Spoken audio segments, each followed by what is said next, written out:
সচিবালয়ে সাজ রব, নতুনদের বরণে উৎসব মুখর পরিবেশ। সকালে বঙ্গবন্ধুর প্রতিকৃতি আর স্মৃতিসৌধে শ্রদ্ধা নিবেদনের আনুষ্ঠানিকতা ছিল। নতুন মন্ত্রী, প্রতিমন্ত্রী আর উপমন্ত্রীরা তাই নিজ নিজ কার্যালয়ে আসতে শুরু করেন দুপুর থেকে। ফুলাল শুভেচ্ছা, আন্তরিক করমর্দন, উষ্ণ অভিনন্দন ছিল তাদের অপেক্ষায়। সেসব আনুষ্ঠানিকতা সেরে কথা বললেন আগামী দিনগুলোর পরিকল্পনা নিয়ে। উন্নয়নের যে আমরা রোল মডেল তৈরি হয়েছে সারা বিশ্বে, সেটা ধরে রাখতে হলে নিরাপত্তার বিকল্প কিছু নেই।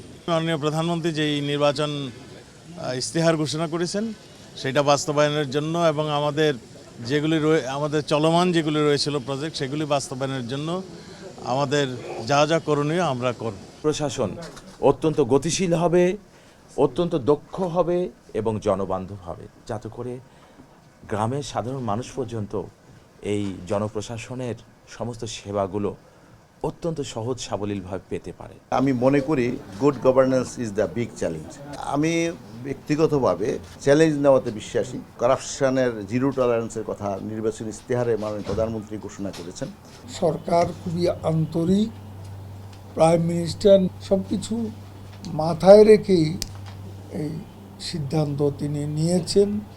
ট্রান্সপারেন্ট ম্যানারে দেশটা তিনি চালাতে চান।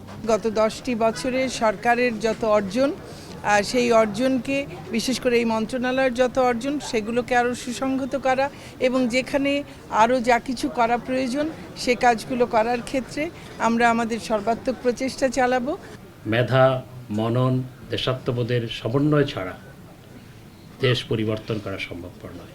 সেই ক্ষেত্রে আমাদের সবার সম্মিলিত ভূমিকা রাখতে হবে। আমাদের যারা বন্ধু রাষ্ট্র, যত রাষ্ট্র আছে, আমরা তাদেরও সহযোগিতা আপনার কামনা করব, তাদেরও পার্টনারশিপ আমরা কামনা করব। সেই পার্টনারশিপটা আমরা চাই সলিড বেস, আমাদের ট্রাস্ট এবং সভরেন্টির বেসিসে। অনেকে পুরনো ঠিকানায় ফিরলেও মন্ত্রণালয়ে তাদের নতুন করেই বরণ করে নেওয়া হয়।